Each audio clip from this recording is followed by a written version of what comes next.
welcome to Wyoming Retirement System Town Hall. It's fine Monday evening.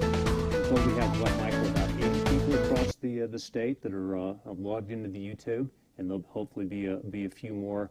Welcome to the system. We're going to have a brief recording. We've got a presentation to give to you. It's about 20 minutes long. I'll take you through some characteristics of the system. Hopefully that'll prompt some questions. We already have quite a few questions on the chat, and we'll get to those immediately after the video presentation. We're hoping that the video will go quickly. We were able to record this earlier, so we edited out some pauses and some other mumbles that I did, and so hopefully that'll be a product improvement. And so we're live from Cheyenne right now, but we'll cut now to the video, and then we'll come back and we'll get to your questions and have a town hall meeting. Thank you very much for tuning in. Okay, well, we'll get on with the presentation that we have for you, and then we'll follow up with questions. Again, I'm Dave Swindell, the Executive Director. I want to introduce you to our board and talk about a little bit about our governance. This is the 11-person board that governs the Wyoming Retirement System. It has the elected state treasurer, Kurt Meyer, and then the other 10 members of the board are appointed by the governor. 5 of the members have some connection with the system, representing retirees or various membership groups like K through 12 education. The other 5 members are at large, and they have no such connection to the system. I want to point out the lady in the middle here. That's Laura Ladd of Wilson, Wyoming. Laura has been on the board since 2009. She will complete 12 years of service in March of 2021 when she rotates off the board. And she's been the chair of the board since 2014. She's the longest serving chair of the board by far. I'd like to acknowledge Laura's service and leadership during all the years that she's been with the board. I'd also like to point out this gentleman here, that is Tom Chapman. He is also an investment professional from the Jackson area, and he is the new chairman of the board, and we look forward to Tom's leadership. WRS members include more than just state employees. It's called the Wyoming Retirement System, but it includes a lot of local employees, including school districts, cities, towns, and counties, all of the law enforcement agencies, the universities, the community colleges, as well as state government. Wherever you go in Wyoming, when you see any form of public service, WRS is there.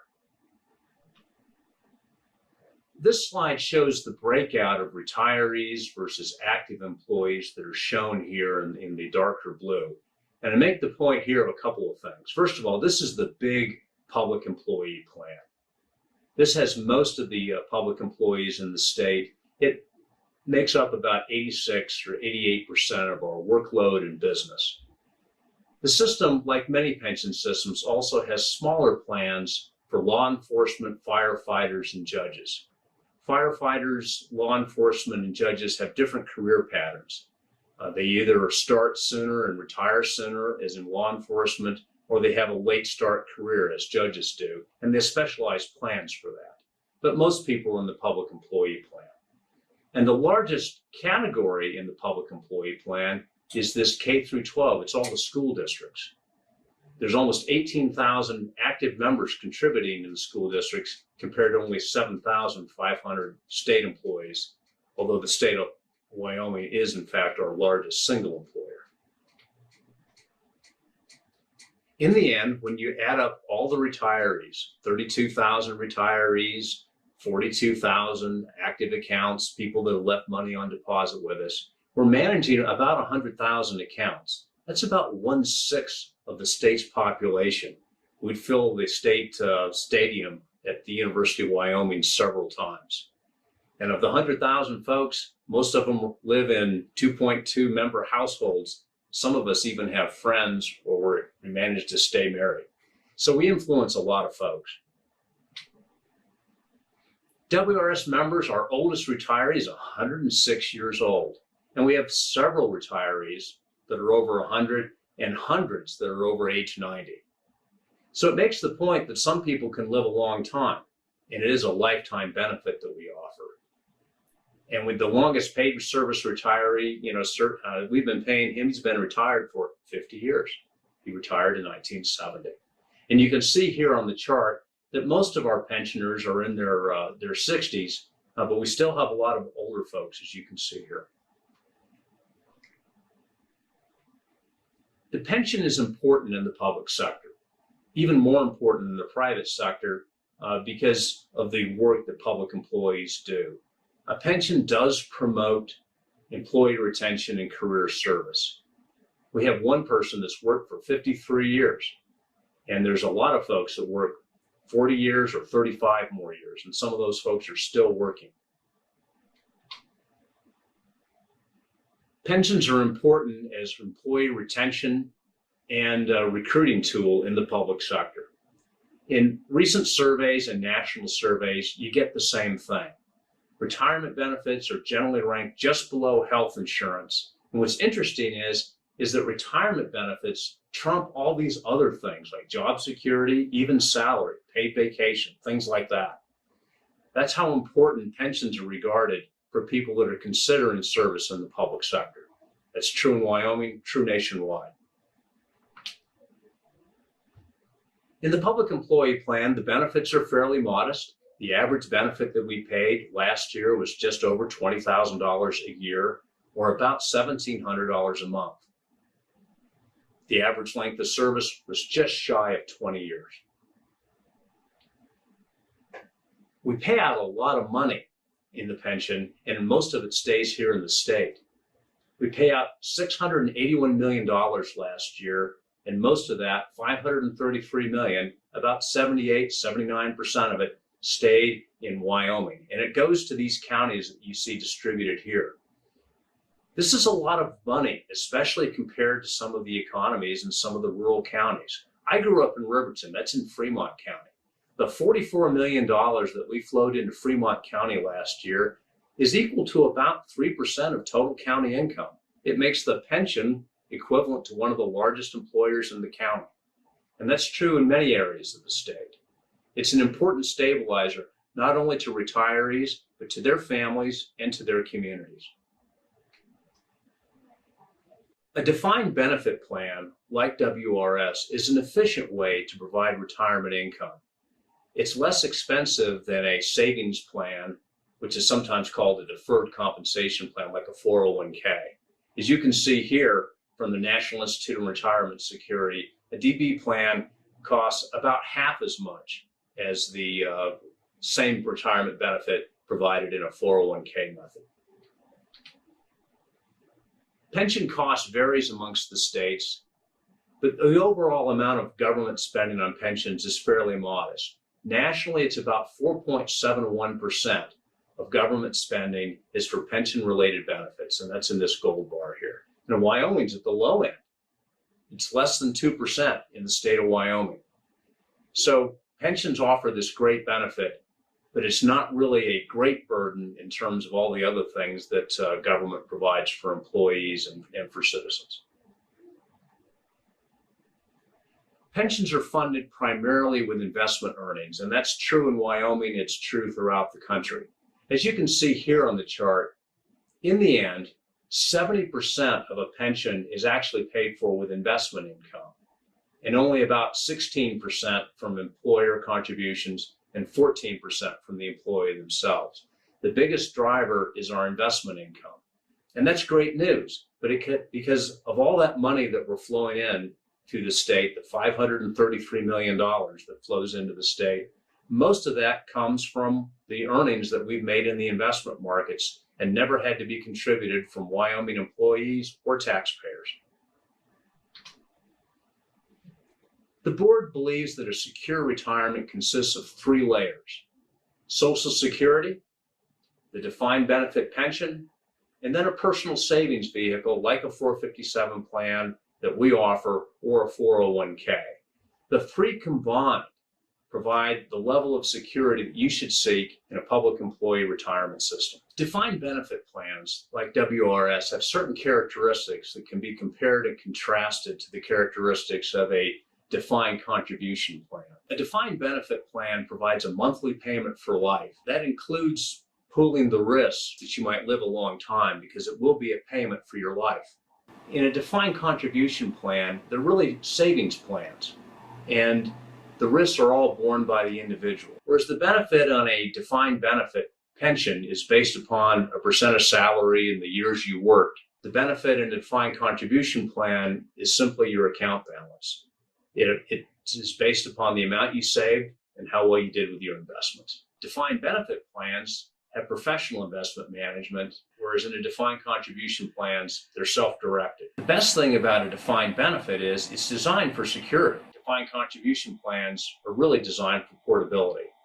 And that's an advantage, but one has to choose as to how much security you're willing to give up for that portability. Defined contribution plans work best when they're combined with a pension, like we have with WRS. Again, the Wyoming Retirement System structure starts with the board of directors. They hire an executive director, that would be me, and then we have about 47 full-time employees on the staff. We report to the Joint Appropriations Committee, and we have 4 legislative liaisons that regularly attend our meetings. We're managing about 8 pension plans and the 457 plan. We have between $8.5 and $9 billion in assets under management, with another $700 million or more in the 457 plan. This slide says staying ahead of the curve. Any pension system has to keep its assets in check with its liabilities. The liabilities, of course, are the pensions that we intend to pay to our members both now and in the future. How much that's going to be depends upon certain planning assumptions. How long are they going to live? What is their benefit going to be? What's the rate of inflation going to be? How much money are we going to make in our investments? Over the years, we've had to revise these assumptions, and the board recently revised those assumptions in an experience study back in 2017, and we incorporated new assumptions in 2018. We know that people are living longer, and we know that interest rates are lower, and that is moderating our future expected investment returns. All of those things mean that we're going to need more money to fund the pension. And so it means that it actually has a decrease in the funded ratio for all of the plans. The only way to make up for that is to either decrease the benefit or to increase the contribution rates. In other words, that 70% that comes from investment earnings, what if in the future that's only going to be 65%? How do we adjust for that? All plans are making adjustments. These slides come from the National Association of State Retirement Administrators, and this chart displays all the states that have made pension reforms by increasing employee contribution rates. Wyoming is on this chart. Another way to compensate is to reduce the pension benefit. Tier 2 is a lower level of benefits that was introduced in 2012 and is typical of the reforms that you see in other states. Another reform is reducing cost of living adjustments. Wyoming did that. This chart shows states that had cost of living adjustments or reductions that affected new hires or affected just current employees and new hires, but some affected retirees, and Wyoming is in that category. WRS has not paid a cost of living adjustment in our retirement plans since 2008, and we're prohibited by legislation from providing cost of living adjustments until the system reaches more than 100% funding.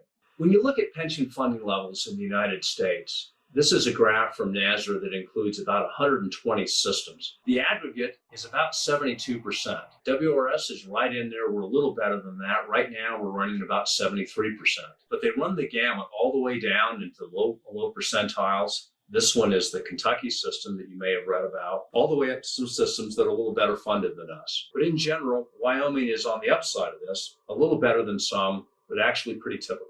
Pension funding levels in the United States amongst those 120 systems have trended down over the years. And right now they're stuck in this 70% range. When this was briefed by Keith Brainerd at NASRA, this slide from the National Association of State Retirement Administrators shows the history of public pension funding over the last 20 years. Across the nation, pensions were well funded back in 2001. The average was more than 100%. But over the years, it has drifted down as people have revised their assumptions. And for the last few years, it's been stuck in the mid 70% range. It's remarkable how long pensions have been stuck in this and Wyoming reflects this as well.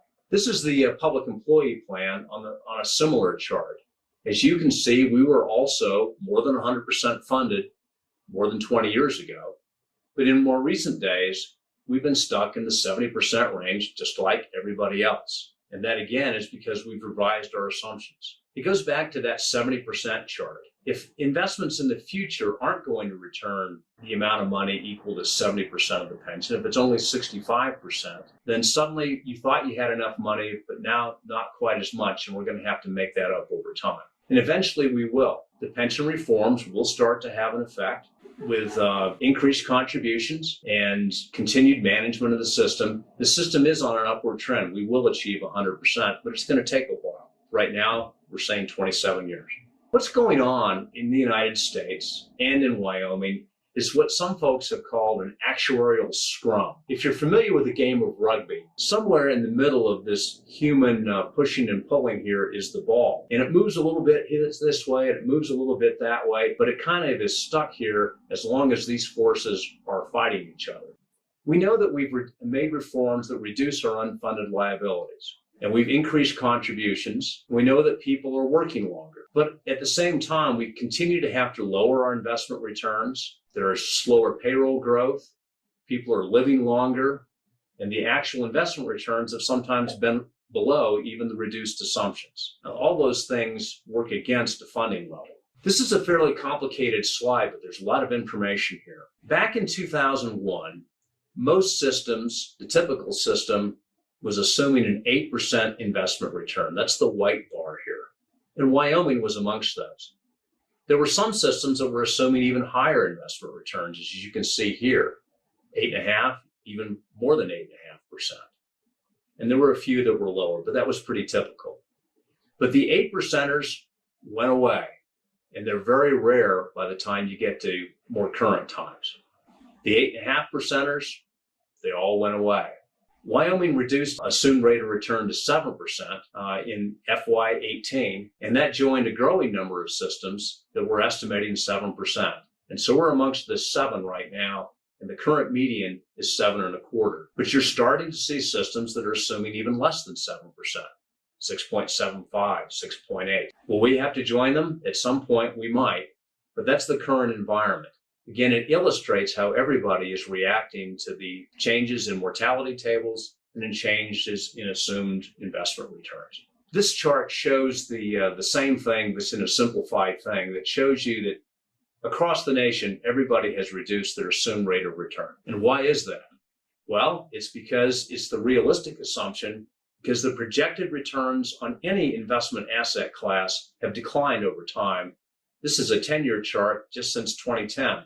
You can see that every investment category, whether it's stocks, which are equities, private equity, real estate, hedge funds, bonds, they all have lower expected returns now than they did just a few years ago.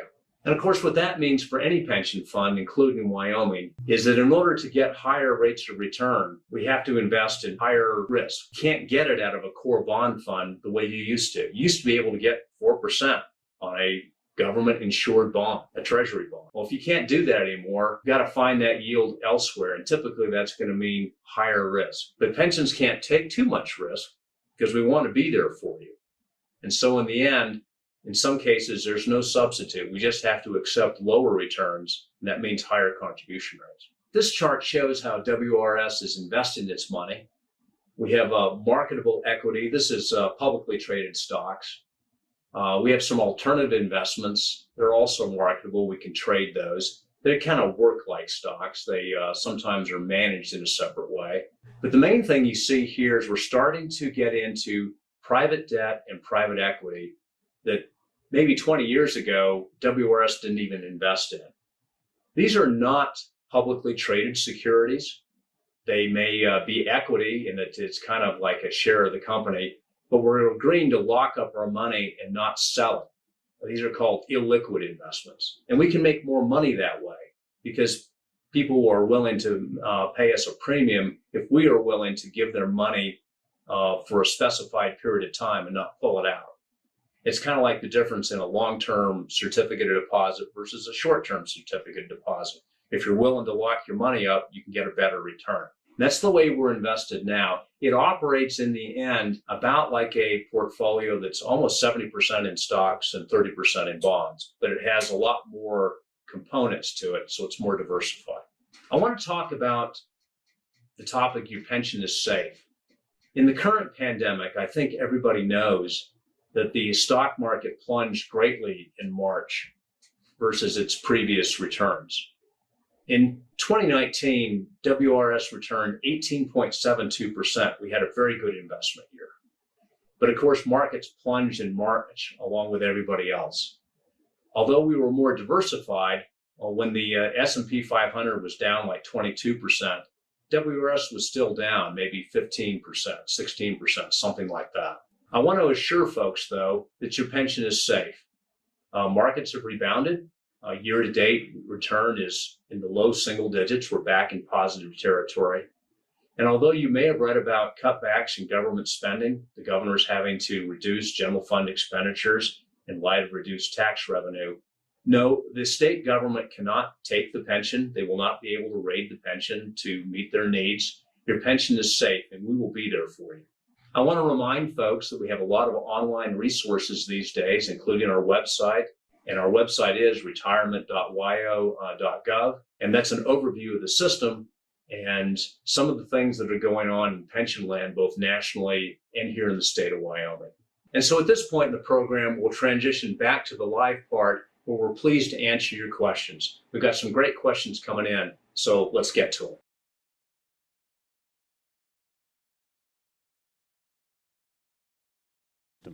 Now we're going to go to your questions. I'm joined by Kelly Leichnam, who's one of our educators, and at appropriate times we'll switch over to Kelly. He'll hopefully keep me out of trouble. Which should have mentioned that we are talking to you live from Cheyenne, Wyoming. We are socially distanced here. We never did close the offices to the public.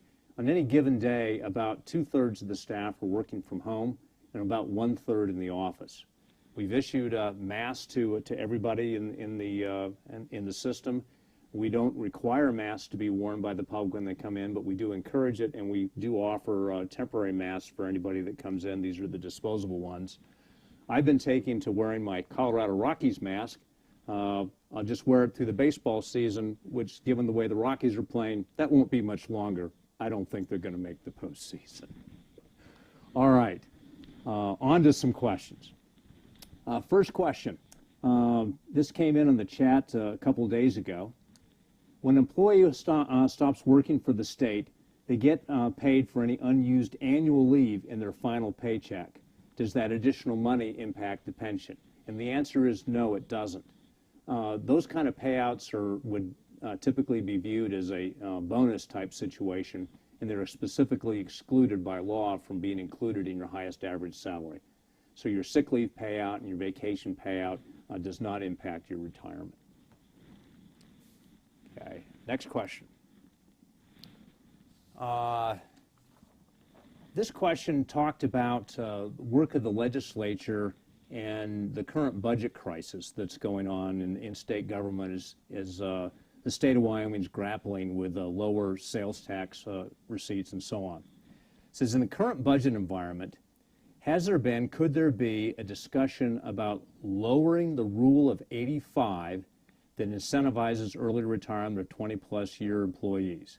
What if you drop the rule to 84, rule of 83, rule of 82, and calculate a smaller payout while still having insurance coverage? Well, there's been some talk of some early retirement programs, but in general, if you just reduce the rule of 85, it would cost the pension money, and the state would have to come up with that money.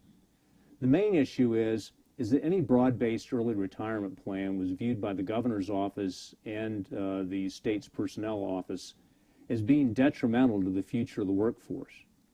As noted by the Government Finance Officers Association, any early retirement program that's just broad-based and anybody who qualifies is eligible to retire, and maybe we give them some extra money to move them out early, it tends to be kind of the wrong employees. It's not in the service areas or in the positions that the government wanted to take a service reduction. And so you wind up losing some of your best people at the very time you need some of your best people. And the state has preferred a more targeted approach so that we can target the service reductions and the consequent employee reductions in areas where we are willing and able to take some service degradation or some service risk. And so at this point, the governor has not proposed, and I don't believe the legislature is going to propose any sort of a broad-based early retirement program, and that would include changing the rule of 85 to something different. The next question is kind of related to that. What are the benefits of reaching the rule of 85? What if I am age 60 and my years add up to 78? Can I still retire? What are the pros and cons? This is a frequent area of confusion. You get it a lot, Kelly, right? Yes. Well, let me explain, and maybe Kelly can explain if I don't do it well enough. Any pension plan, like WRS's, has what's called a normal retirement age. In Tier 1 of the public employee plan, the normal retirement age is age 60. You can retire sooner than that, all the way down to a minimum retirement age of age 50 in Tier 1, but you have to take a smaller payout if you retire that soon. There's an early retirement reduction factor of 5% per year. So you can retire at age 59, but your benefit will only be 95% of what it would otherwise be if you were age 60, and so on. Age 58, 10% reduction, all the way down to age 50, where it'd be a 10-year reduction at 5%. That's a 50% reduction. The rule of 85 is the combination of your years of service and your age. If the combination of your years of service and your age add up to 85 or more, well, then that means you've met the rule of 85, and that is a way to escape the reductions. So if you had an example of someone who's age 55, and they had 30 years service, now they needed to have started at age 25 and worked for 30 years, but that person would not be subject to a reduction because they met rule of 85. It's a way to escape the early retirement reductions. And so, but if you're already age 60, then the rule of 85 is kind of irrelevant for you. You've already hit normal retirement age in Tier 1. There'll be no further reductions. The similar rules in Tier 2, the normal retirement age is age 65, and the minimum retirement age is age 55. And again, if you hit rule of 85 before you hit age 65, then it might allow you to retire without those early retirement reductions. Kelly, did I get that right? Anything you want to add? He's shaking his head no, so we'll go to the next question. I'm aware there's a time period between retiring and getting another job. However, do I need to follow that rule if I'm going into the Peace Corps? How does this affect my retirement income? Well, it's true that according to IRS regulations, you cannot retire from a WRS plan and then be reemployed in that same plan unless there's a 30-day break in service and you meet certain requirements under our rehired retiree rules under the pension plan. But if you're going to work for somebody else, like the Peace Corps, like a private employer, if you are even working, say, in a public employer, but working in a different plan, like you were a law enforcement officer, you were in the law plan, you're going to retire, and now you want to be a teacher in the public employee plan, all that's permissible, and we don't care, and there isn't any issues with that. So go ahead and join the Peace Corps. It won't affect your WRS retirement. There's no rules you need to follow for that. Let's see. Let's go to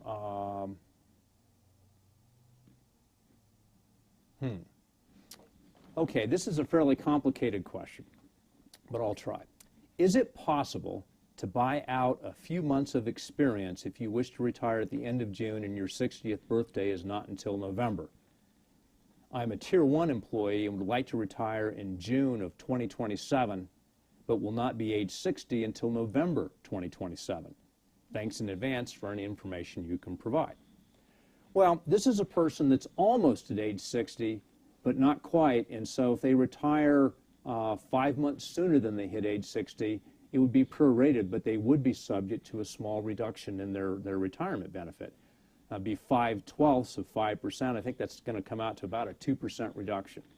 And so the choices are you can retire early, about with 98% of your projected retirement, or you can wait and it'd be 2% more, or yes, you could buy service. You could buy, you need another 2% of service. And I don't know how much service you might have, but if you're a typical person and you had 20 years, we did a little math here, you need to buy 4 or 5 months.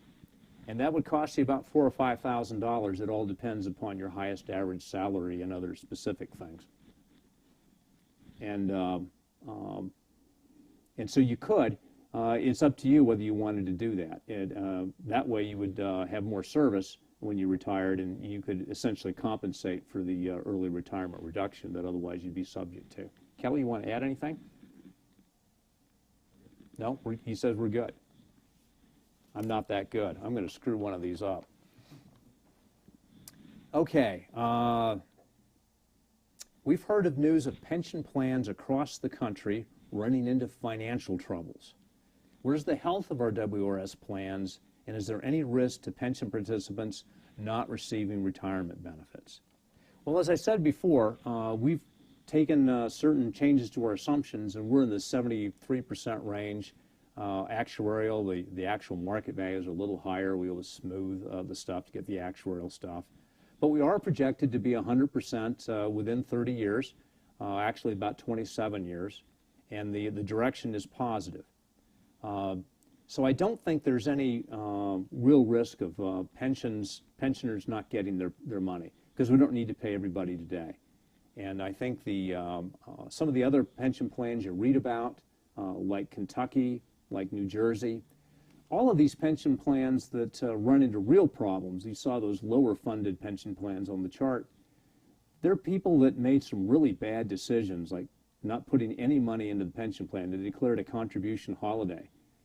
12 out of 17 years in New Jersey, they didn't put any money into the pension, but they continued to accrue pension benefits.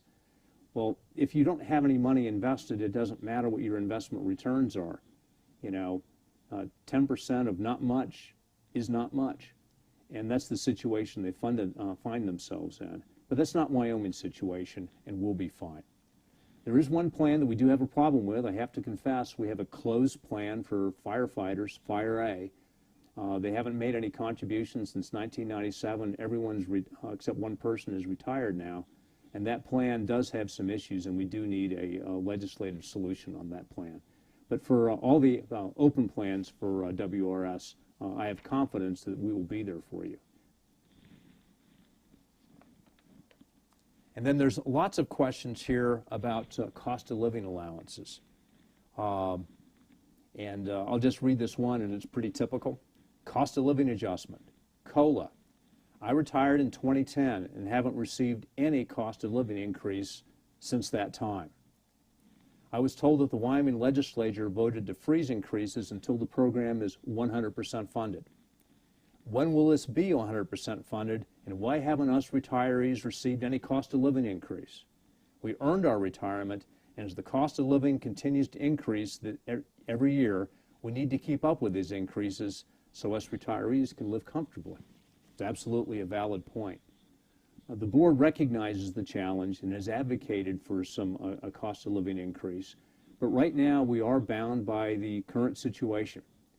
As the current situation is, as your state retirement administrator, I am bound to administer the system according to the laws that have been enacted by the legislature.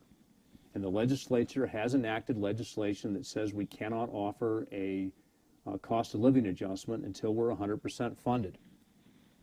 The relevant statute is 9-3-454. All plans shall be managed to maintain their actuarial funded ratio at or above 100% throughout the life of the plan. No benefit changes, including cost of living increases and changes to multipliers, shall be recommended for implementation by the legislature unless the system's actuaries provide an opinion that the funding ratio of the plan will remain above the funding levels set out in paragraph 1, which is 100% throughout the life of the benefit change. So that's the law. And then I also, as your administrator, have to the plan. The actuaries are telling me that we're at 73% funded. We'll get to 100% funded, but it's going to take, 20 or 27 years. And so right now we're not able to recommend a cost of living increase according to law, and I don't think that's going to happen within the lifetime of many retirees. That's just a fact.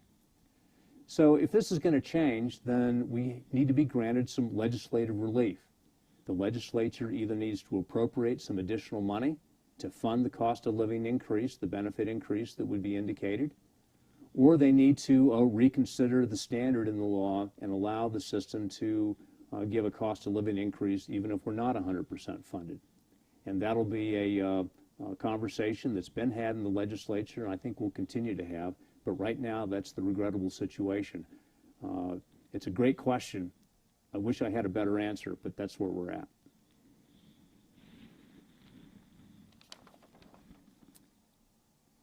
And then there's I would say question number 30 and 36 on your spreadsheet that have come in since.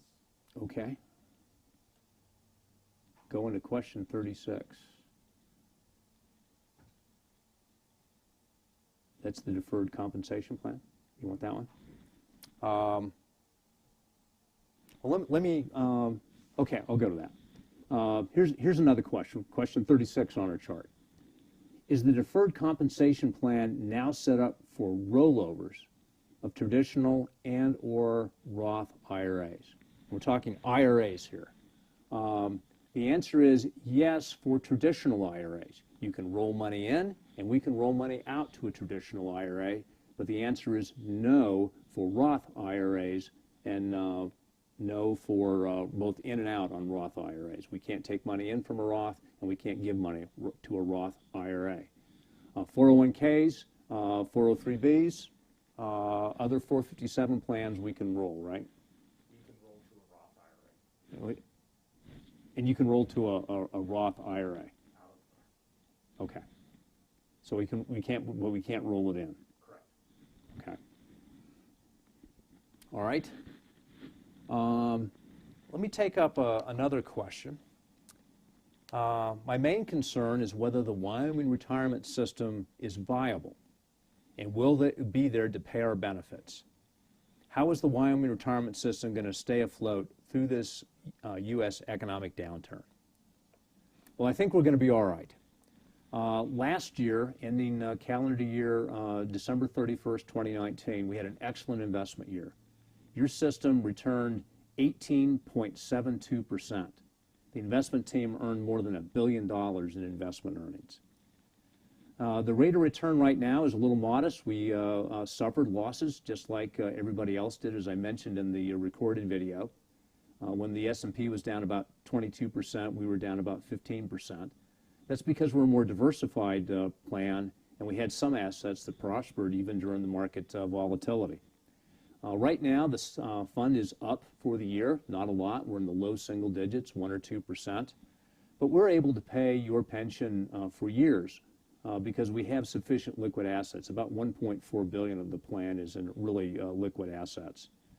And even if we don't return any money at all this year, even if we were to wind up with 0%, the 2 years combined, it's equivalent to 8.5% per year, and our goal is only 7%. So that would actually be pretty good.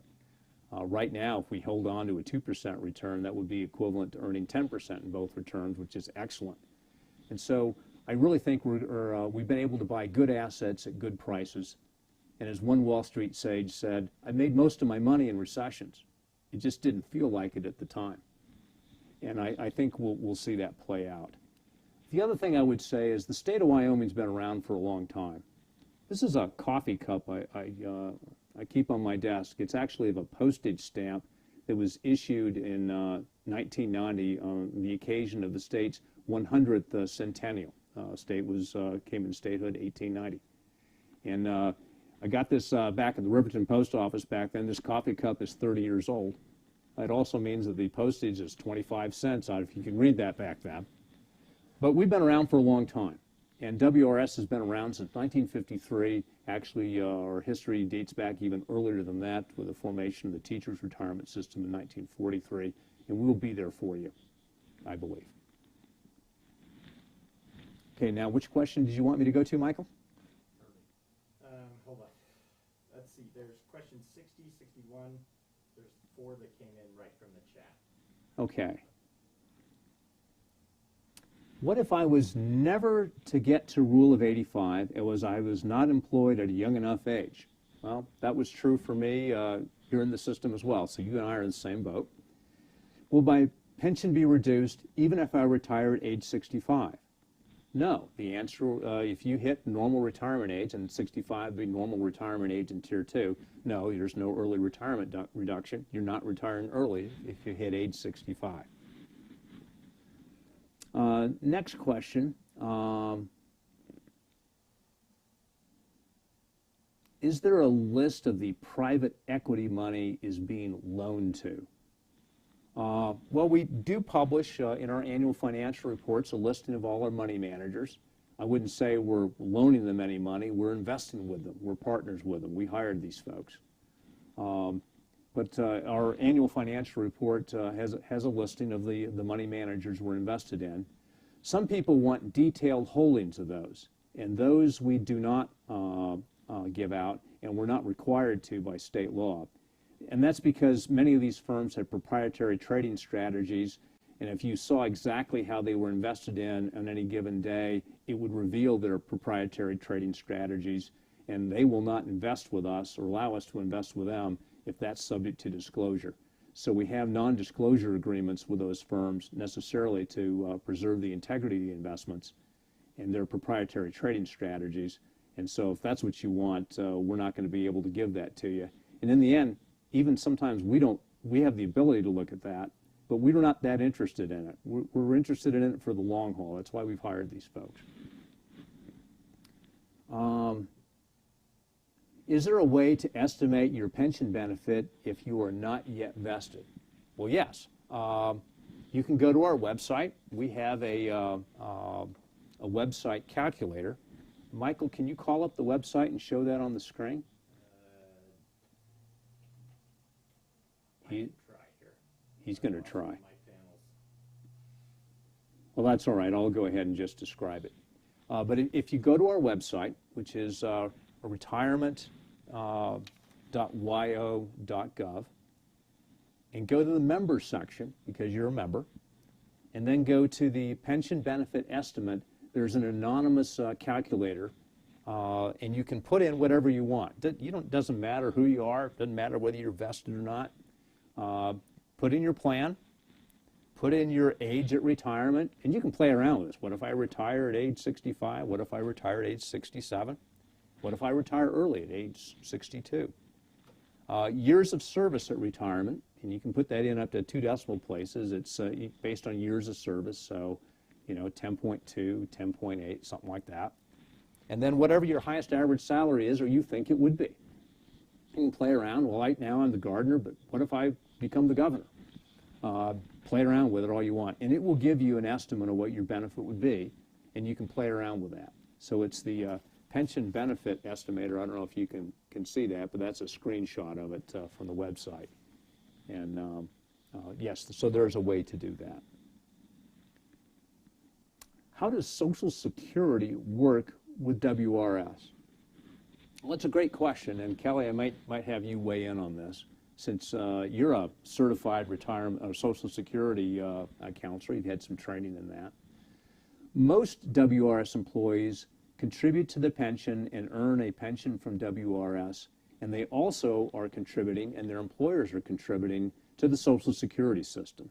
So they'll have both of those benefits, and that's what we saw on the presentation, that the board believes that a secure retirement is a combination of Social Security, your WRS pension, and supplemental savings, like our 457 plan.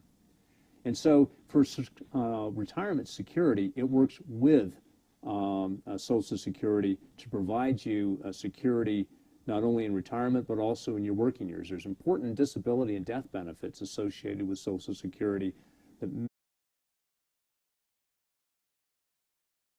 happens to your family, and we've seen it. So Social Security offers an important security to work with your pension. Fire B, those are the paid firefighters in that plan. Those employees typically are not enrolled in Social Security, and that's an issue because that means their WRS pension is their sole retirement plan. unless they get have a second career and earn Social Security benefits that way, as many do. Kelly, anything you want to add on Social Security? For the majority of us, our pension benefits will not affect our Social Security. So we have paid Fire B, who does not pay into Social Security, and some law enforcement throughout the state. So you want to make sure that you know if you're in one of those two sections, if you are paying into Social Security or not. And any questions, always give us a call.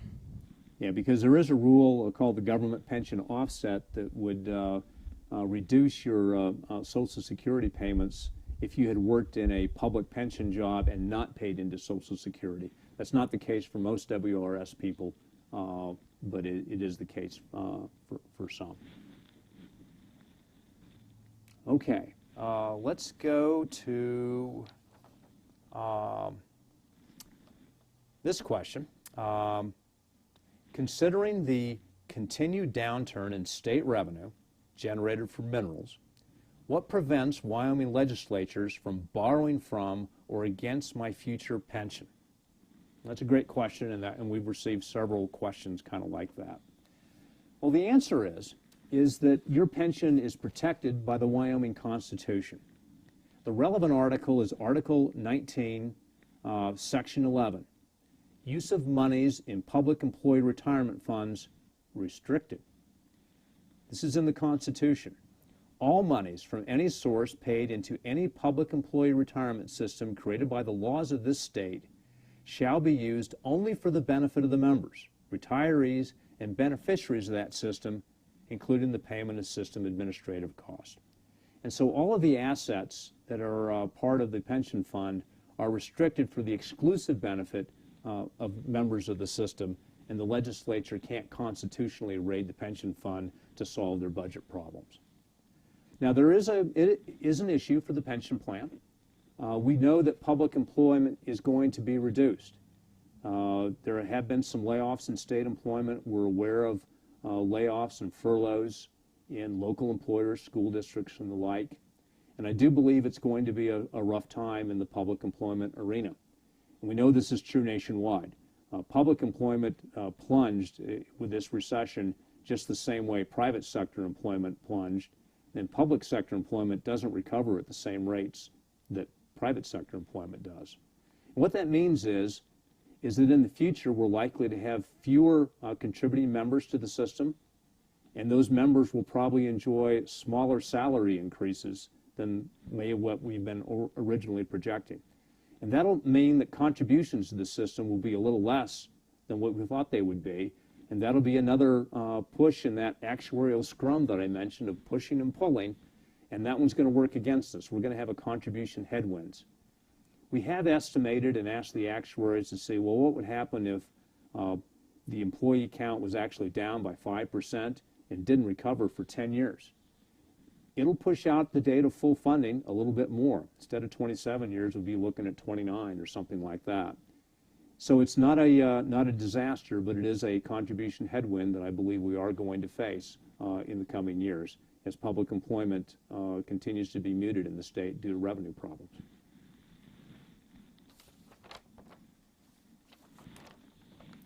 Here's one that's a little narrow, but there are people in the community that fall into this. He says, I left a job at Union Pacific Railroad after 16 years. How will this retirement be combined with the Wyoming state retirement? Well, I believe this individual is probably involved with the Railroad Retirement System, which has some linkages to Social Security. And again, it gets back to the same thing on the government pension offset that we talked about with Social Security. If your WRS job paid into Social Security, so it's not Fire B, not one of those law enforcement agencies that Kelly was talking about, well, then you're fine. Your railroad retirement will not be reduced, and we will not reduce your retirement because you have railroad retirement. It doesn't work that way. So it should be not any effect. However, if you did work for Fire B or in one of those law enforcement agencies and you worked in a job that earned a public pension and that job did not pay into Social Security, there is an equivalent in the Railroad Retirement Act for potential reduction to your railroad retirement. This is out of the Railroad Retirement Handbook, that for employees first eligible for a railroad retirement annuity and a local government or state pension after 1985, there may be a reduction in your Tier 1 railroad retirement amount that is based upon a public pension that is based in whole or in part on employment not covered by Social Security after 1956. So I think you're probably okay if you're in the public employee plan or one of those plans, but check with your railroad retirement unit for more details about any possible offsets. Let's see. I think we've covered most of those questions. When can we expect to get a cost of living raise in our retirement pay, and when will they become a regular occurrence? I think I've addressed that. It's not likely to happen. I should mention that all the retirement plans, except the judge's plan, do now have an ability for new retirees to elect a self-funded COLA. You can elect a 1%, 2%, or 3% cost of living adjustment that begins after the second year of retirement. But you take a lower benefit to start with, and that's the choice that the person has to make. The reduction is non-trivial. It takes about 10 years for your original retirement to get back up to what it otherwise would be, and really about another 10 years after that, so about 20 years total to get back the total dollar amount. But it's up to you. It's basically how do you want to take your money? Do you want to take a little bit smaller benefit and have a cost of living increase? Or do you want to take the maximum benefit now and understand that cost of living increases may not be forthcoming for the foreseeable future? But again, I don't have a great answer to that question, although there's a lot of cost of living and COLA questions on the chart here. Let's see, how is the retirement system going to be affected by the state reduction in force? Well, it's going to be the contribution headwind that I talked about earlier. One person asked us to talk about the value of the corpus and the value of the return and that dollar amount. Well, it all depends on what day we're talking about. At the end of December, December 31st, the fund was rated at $9,040 million, more than $9 billion. That was a record amount for a year-end total. It did go down quite a bit. I think we lost $1 billion at the market low. I kept asking the investment team, have you seen the $1 billion? Last I saw it was in that conference room briefing back in February. You know, retrace your steps. Maybe it's there. Now we're back up to about $8.7 billion. Even though we've taken a lot of money out, the rate of return is actually positive for the year. We'll see where we wind up. But the rate of return last year, like I mentioned, was really good at 18.72%, and we earned more than $1 billion in investment income. So I think we'll be okay. The amount of the money we pay out, by the way, does have a revolving effect. We paid out $616 million, $588 million staying in the state. Well, that money does tend to revolve around.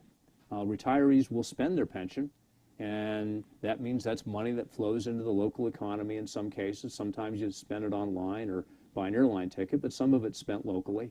And it revolves around several times. It's estimated that the economic impact is more than $1.5 billion out of that $600 and some million.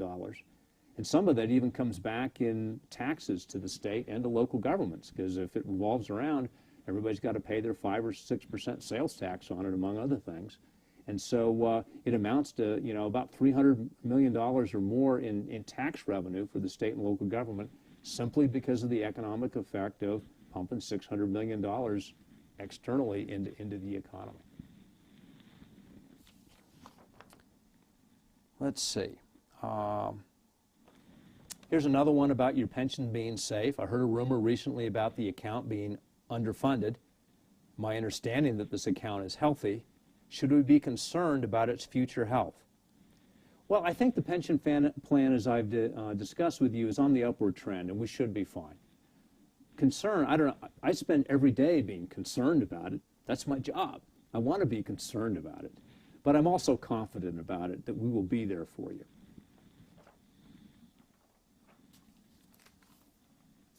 Let's see, there was a couple that came in.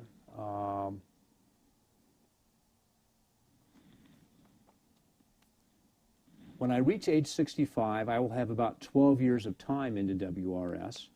Since I haven't been with WRS for a long time, what advantage is it for me to wait until age 65 to retire as opposed to retiring before age 65? Is there any medical benefit that's included or just a slightly higher pension if I wait? Well, it all depends upon your tier, and since you have about 12 years of time with WRS, and you haven't been with WRS for a long time, I presume you're in Tier 1. That means your initial employment was prior to 1 September 2012. And if that's the case, your normal retirement age is age 60, and really there's no financial benefit of increasing your pension past that. Once you hit age 60, your pension won't increase anymore, so you probably want to file for your benefit and take it as soon as you reach age 60. There's no further benefit to wait until age 65. If you were Tier 2, there would be, because you'd avoid that 5% per year penalty. Is there any medical benefit that's included? No, not from WRS. It's strictly a dollar pension. Okay, let's go to the more current questions that are on the chat, Michael. Let's see. 67 again. Can annual leave and sick leave payouts be placed in the 457 plan when I retire? Answer, yes. But you do need to submit your paperwork in advance, at least 1 month in advance, right? Kelly, what you got to do it 30 days? 30 days in advance of your last day of work, we need the paperwork in our office. Yeah, and that's where you're directing the plan and really directing the employer, because we got to communicate that to the employer as to how you want to handle those payouts on your last paycheck. And that's an element of federal law to have that 30-day lead time built in. And so that's one thing you want to be aware of if you want to do that. Also, do my 457 plans automatically roll up into the WRS account when I retire? If I understand the question right, I believe the answer is no. The pension is separate from the 457 plan, and we don't combine them. Your pension is based upon your years of service, your highest average salary, and the contributions that have been made on the pension side. Whereas your 457 plan is based upon the contributions you've made, and there might be an employer match, but that account is separate. When you retire, we don't roll them up or combine them. The only way that would happen is if you liquidated part of your 457 plan as a transfer to maybe buy a service purchase within the pension. I guess they could be combined that way. But beyond that, no. They don't automatically roll up into your WRS pension when you retire. Great question, though. Here's a question. With layoffs, if you wait till age 65, will you get full retirement? Well, if you're Tier 2 and you wait until age 65 to draw, you won't have that early retirement reduction. But if you've been laid off and you don't have any more working time with a public employer, well, no, you won't get more years of service up to age 65 because you're not working, and we haven't received those contributions.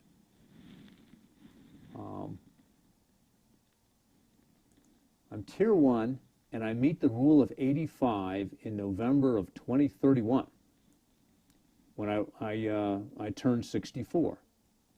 My question is, do I contribute more by working past my 60th birthday, or is it maxed out? It's maxed out in terms of Tier 1. There's no more benefit that way with the rule of 85 doesn't matter once you hit age 60 if you're in Tier 1. I think is probably the right way to do that. Of course, every year that you continue to work, whether you're in Tier 1 or Tier 2, continues to increase your years of service, and that will increase your retirement. And many people are typically at a higher compensation level, and so your highest average salary will increase, and that will increase your retirement benefit. So your retirement's never maxed out just because you're age 60. It's just that demarcation between what's a normal retirement and what's subject to an early retirement reduction. Frequent point of confusion. Get it all the time.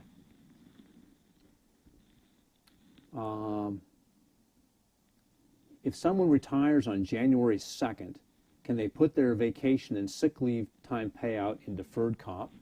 Yes, I think we've answered that question. Or does the employee need his or her income equal to the amount of the sick or vacation payout? Like there was some sort of a match or something in your final paycheck. No. If you had $1 of wages for the month of January, but you had $10,000 worth of sick and annual leave payout, then you can defer the amount into the 457 plan, subject to the 457 plan annual contribution limits, which is something to bear in mind. You can't contribute more than what the law allows you to. And Kelly, what's the current regular contribution amount? If you are under the age of 50, it's $19,500 per year. If you are over the age of 50, it is $26,000 per year. However, if you are going to have more sick and annual leave than that, give us a call. We can run a special audit on you for our special catch-up, which can get you a much higher contribution limit up to $39,000 per year if you qualify. Right, there's the 3-year catch-up provision. Correct. If you have not maxed out your contributions in the past, you have a way to catch up and max out those contributions, although there still is a limit, although it's pretty big. $39,000 would be a really big vacation payout. I think you should take some vacation instead of taking it as a payout, but that's personal preference. Sorry, I shouldn't get into those comments. Okay. How will the pension fund handle the drastically reduced employer-employee contributions the government has predicted? Well, I don't know if it's going to be that drastic. It's going to be significant and material, but we'll just have to extend out the period that we'll get to full funding. We'll be fine. The contributions for the existing employees will still be made. No one's going to do a contribution holiday. We're not going to pull a Kentucky or New Jersey. I think it'll just slow us down. It's going to be another headwind. Maybe we can compensate with better financial results. Maybe people won't live quite as long as we're estimating. We tend to overestimate a little bit last couple of actuarial things we've done, but we'll see where it goes. Here's a good question. I moved out of Wyoming and now have a pension plan, a defined benefit plan, with my public sector employer in Washington State. Congratulations. I lived in Washington State for a while when I was in the Army, stationed at Fort Lewis. What do I need to think about when I consider what did I do with my pension? Got to scroll this over. Can't quite read it all. Let me, got to wrap that. What do I need to think about to consider what to do with my pension money in Wyoming? Keep it in Wyoming, move it to Washington. Well, it's a personal decision. I faced the same situation when I left Idaho. I had a public pension there, and now I'm in Wyoming. So you were in Wyoming, and now you're in Washington State. I think if you are of eligible retirement age, or close to it, even an early retiree, you should probably consider leaving your money with WRS and then, or perhaps even taking your pension early. If you move the money to Washington State, the only amount of money you're going to move is the employee side of the contributions, and that would be your account balance. It's the employee contributions plus an annual interest rate, which is currently 3% per year. So you could roll over a lump sum, but that's probably, you're going to leave the employer part on the table, and it's probably not to your financial advantage. I recommend that you continue to manage. You're going to have 2 pensions, one from the state of Washington, one from the state of Wyoming, and good for you. Kelly, anything you have to add on that person's situation? If you came into our plan on or after July 1st of 2018, do know that if you take your money out, you only take out what you actually paid in out of pocket. Here's a good question. Is the annual salary calculated on a fiscal year basis or a school year basis? And the answer is neither. It depends what tier you're in and what plan you're in, but in the public employee plan in Tier 1, it's the highest consecutive 36 months, whatever that window is.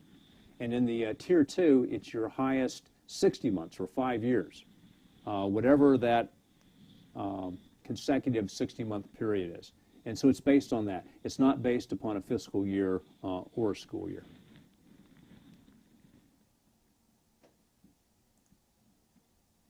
Is there a possibility of raising the retirement age or raising the rule of 85 in Tier 1?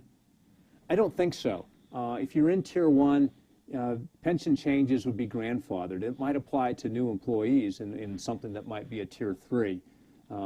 But the rule of 85 and the normal retirement age of age 60 in Tier 1 is something that is going to be grandfathered. I think that there's always been some talk of that at some point, but I believe it'll be grandfathered and apply to new employees only if that ever changes, as it was with Tier 2 when they had the normal retirement age changed to age 65. Let's see. Okay, I got to answer this question just because it starts so well. I'm retired at 67, and I'm living in Miami Beach, Florida. Well, good for you. You avoided the snow we had last week. This has been a wonderful discussion. I appreciate your work on behalf of us who have now retired. Thanks for this YouTube presentation.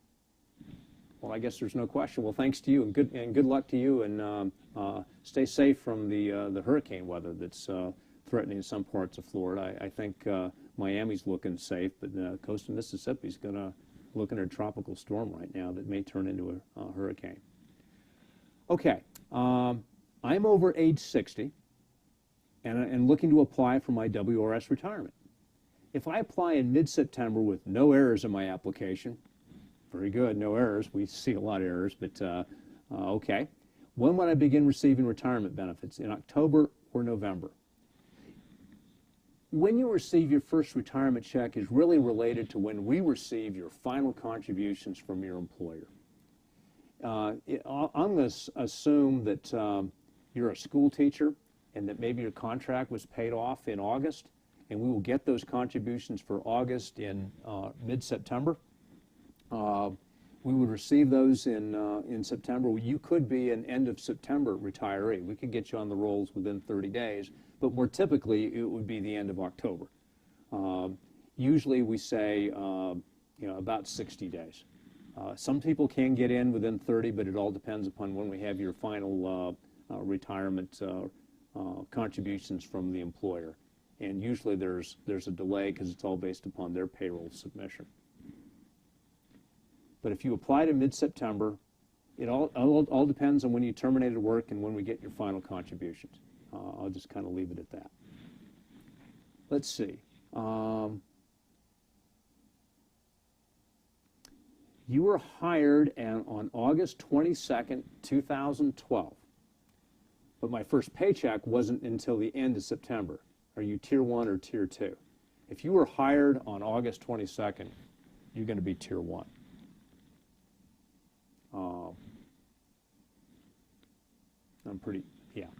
Even it didn't matter when you received your first paycheck, it's when you were hired.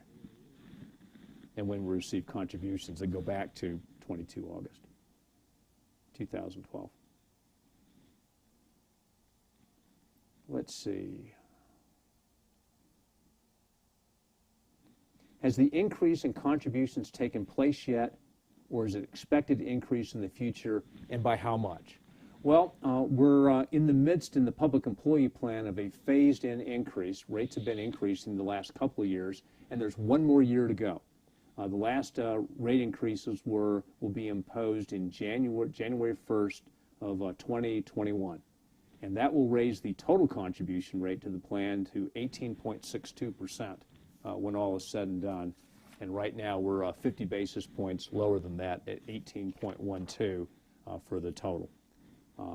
So right now we're in progress of making those, and we're scheduled to complete that in 1 year, a little less than a year.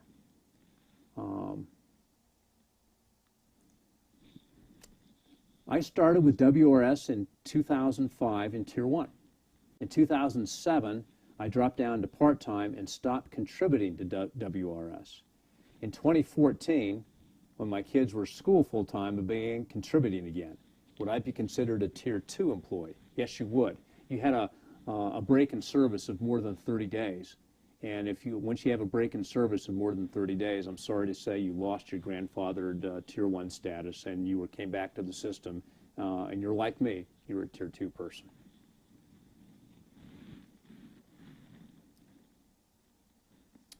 Here's a question. It says, how can we increase the amount that we as the employee contribute to our pension per month? Well, the answer is you really can't do that. The pension contributions are set by statute, and employees and employers have to contribute what the law requires. And in some cases, your employer may subsidize part of that employee contribution. Some do. The state does to some degree. They used to do it a lot. They still do it a fair amount. But whatever those contribution amounts are, the contribution pension increase or contributions are what the law requires, no more and no less. If you want to contribute more to your future retirement security, we recommend contributing more to your WRS 457 plan and increase your supplemental savings program that way. Kelly, anything to add to that? You've trained me decently well. I do my best. Okay. Michael, I think we're about through with most of the questions here. Is there anything that you see that's come in that we haven't covered by topic? 81. 81. Will this be available to view after it is complete? And I believe you're giving me the high sign that it will be, and it will be posted on our website and able to be accessed through the WRS website.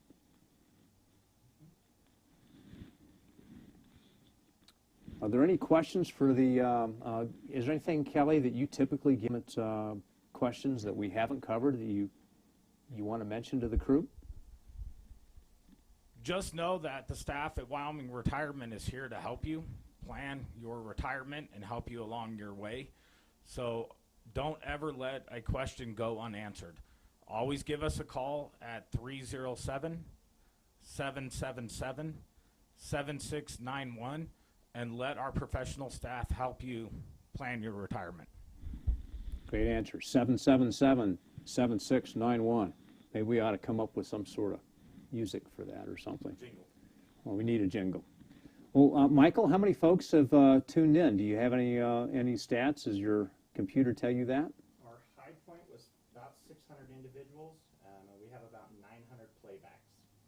About 600 have logged in, and maybe 900 are playing it back on a delayed basis, and that's great. I'll bet we've reached all corners of the state, and really proud of the state of Wyoming, and we're proud to administer the retirement plan for you.